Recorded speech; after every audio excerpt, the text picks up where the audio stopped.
Alhamdulillah.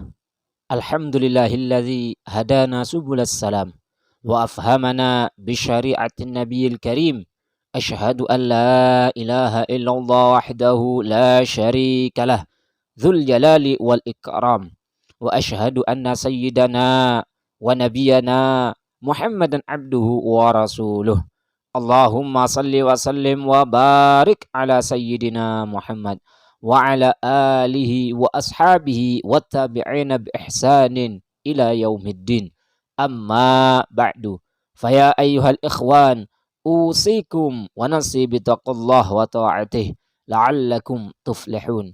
Qala Allah Ta'ala fil Qur'anil Karim, a'udzu billahi minasyaitonir rajim.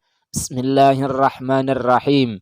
Ya ayyuhalladzina amanu taqullaha wa qulu qawlan sadida yuslih lakum a'malakum wa yaghfir lakum dzunubakum wa may yuti'illaha wa rasulahu faqad faza fawzan 'azima.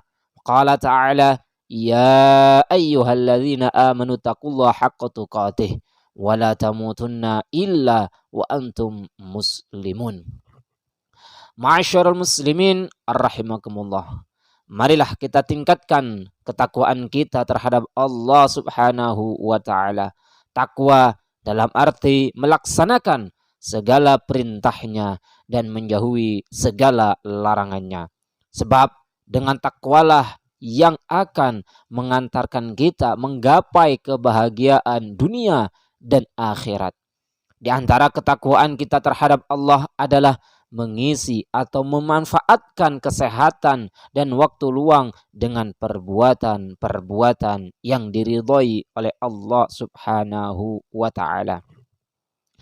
Puji dan syukur kita panjatkan kepada Allah Subhanahu wa Ta'ala yang telah memberikan kesempatan kepada kita untuk kembali melaksanakan salat Jumat berjamaah.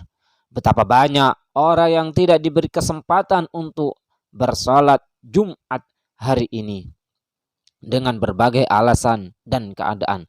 Kita termasuk manusia yang berbahagia yang masih segar bugar dapat salat berjamaah di masjid ini. Jamaah Jumat rahimakumullah.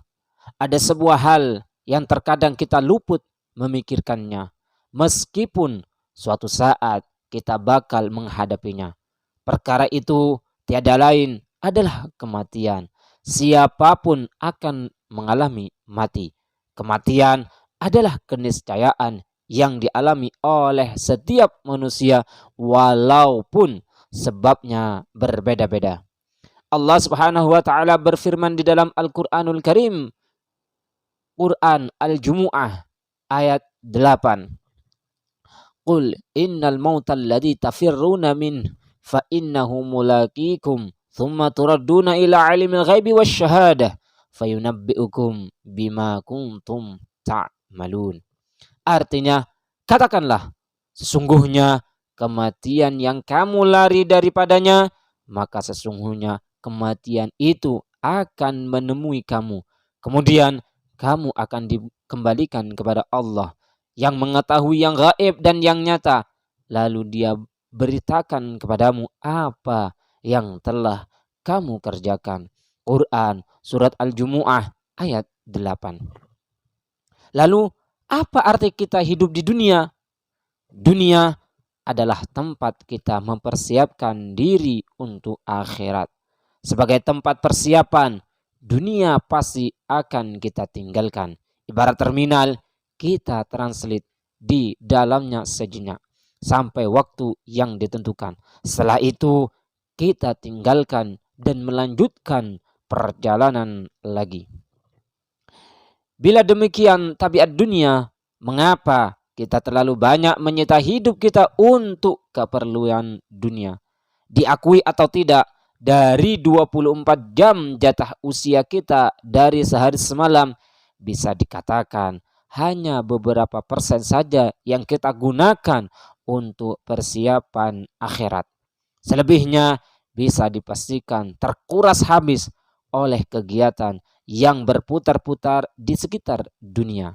Padahal kita sangat perlu untuk menyeimbangkan keduanya. Dalam hal menyeimbangkan kehidupan dunia dan akhirat. Rasulullah sallallahu alaihi wasallam bersabda, "Ittaqillah haitsuma kunta wa atbi'is sayyi'ah al-hasanah tamhuha wa khaliqin nas bi khuluqin hasan." Artinya, bertakwalah kamu kepada Allah dimanapun kamu berada. Iringilah kesalahanmu dengan kebaikan, niscaya ia dapat menghapuskannya. Dan pergaulilah semua manusia dengan budi pekerti yang baik. Hadis riwayat At-Tirmidzi dan Ahmad. Jamaah Jumat yang dimuliakan Allah Subhanahu wa taala, coba kita ingat nikmat Allah yang tak terhingga. Setiap saat darah mengalir dalam tubuh kita. Tapi mengapa kita melalaikan itu semua? Detak jantung tidak pernah berhenti, kedipan mata yang tak terhitung berapa kali dalam sehari selalu kita nikmati, tapi kita sengaja atau tidak selalu melupakan hal itu. Kita sering mudah berterima kasih kepada seseorang yang berjasa kepada kita, sementara kepada Allah Subhanahu wa taala yang senantiasa memanjakan kita dengan nikmat-nikmatnya, kita seringkali memalingkan ingatannya. Akibatnya kita pasti akan lupa akhirat. Dari sini dunia akan selalu menghabiskan waktu kita. Sedangkan dengan mengingat kematian akan mendorong seseorang untuk mempersiapkan bekal kematian. Menghindari melakukan perbuatan yang menjerumus kepada kemaksiatan dan mendorong berlaku takwa. Sehubungan dengan mengingat kematian ini, Rasulullah sallallahu alaihi wasallam bersabda, "Aktsiru min dzikril maut fa innahu yumahhisudz dzunub wa yuzhidud dunya."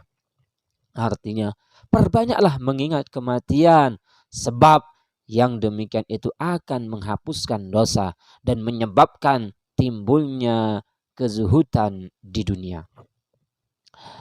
Dalam perspektif Islam, orang yang banyak mengingat kematian dinilai sebagai orang yang cerdik. Rasulullah sallallahu alaihi wasallam bersabda, "Aqyasun nas aktsaruhum dzikral maut wa asyadduhum isti'dadan lah. Ulaika humul aqyas dhahabu bi syarafid dunya wa karamatil akhirah."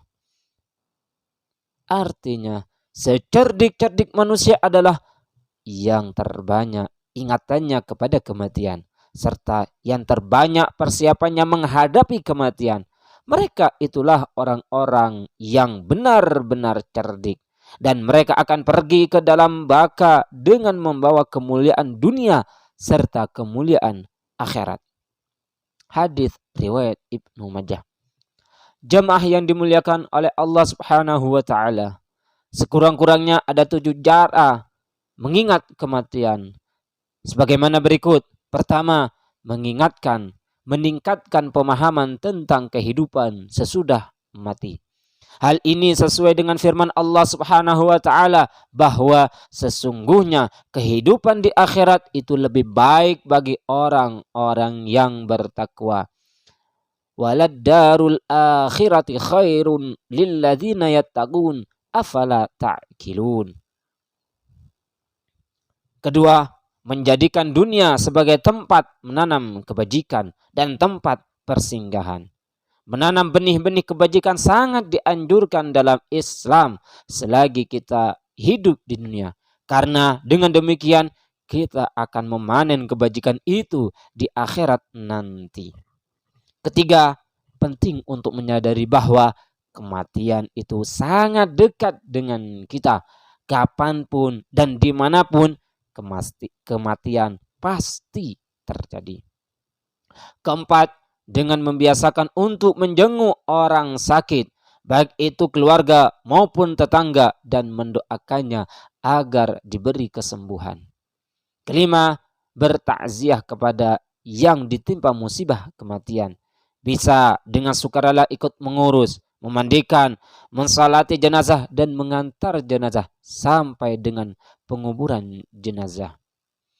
Keenam, membiasakan diri untuk berziarah kubur, Utamanya adalah berziarah kepada sanak keluarga yang sudah mendahului kita, atau sesekali berziarah ke makam alim ulama dan waliullah di berbagai tempat. Ketujuh, berusaha untuk selalu berdoa agar pada saatnya kita dijemput kematian yang diridhoi oleh Allah Subhanahu wa taala, yang husnul khatimah, terbebas dari siksa kubur dan siksa api neraka. Memperbanyak zikir dan doa yang diajarkan Rasulullah sallallahu alaihi wasallam yang dapat menjadi sarana bagi kita untuk mengingat kematian dan kehidupan sesungguhnya. Doa dan zikir tersebut misalnya saat tahiyat akhir sebelum salam dianjurkan untuk berdoa, Allahumma inni a'udzubika min azabil qabr wa min azabin nar wa min fitnatil mahya wal mamat wa min fitnatil masihid dajjal. Rawahu Muslim. Barakallahu li wa lakum fil Qur'anil azim wa nafa'ani wa iyyakum bil ayati wa dzikril hakim. Innahu ta'ala jawadun karim malikum barur raufur rahim.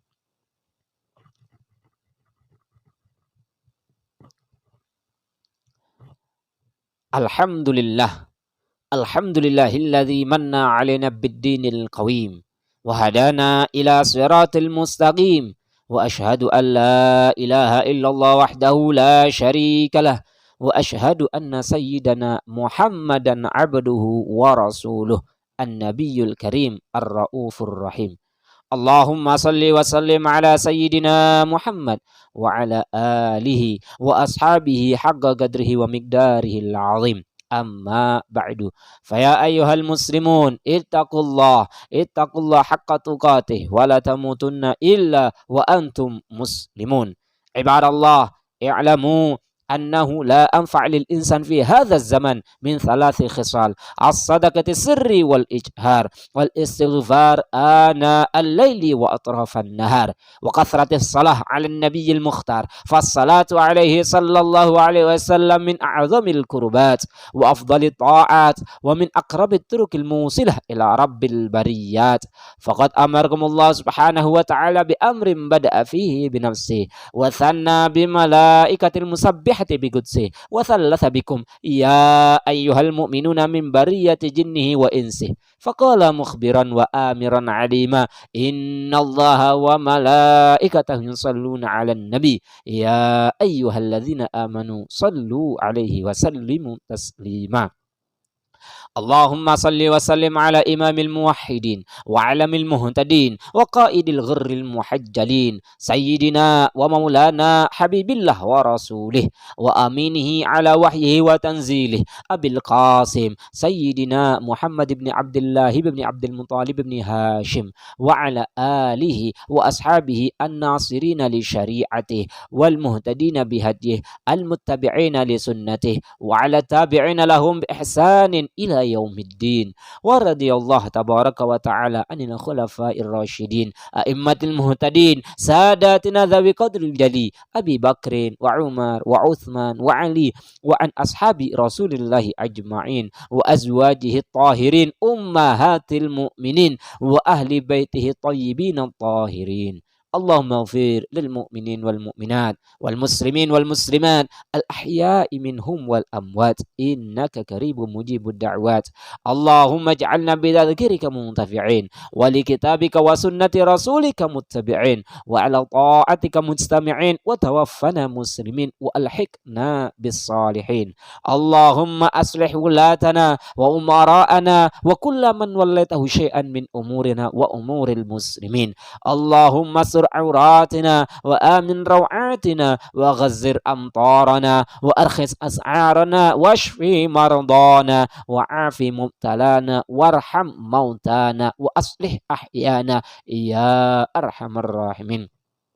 ربنا آتنا في الدنيا حسنة وفي الآخرة حسنة وقنا عذاب النار. عباد الله، إن الله يأمر بالعدل والإحسان وإيتاء ذي القربى وينهى عن الفحشاء والمنكر والبغي يعظكم لعلكم تذكرون. واذكروا الله العظيم يذكركم واشكروا له على نعمه يزدكم واستغفروه يغفر لكم ولذكر الله أكبر. أقم الصلاة.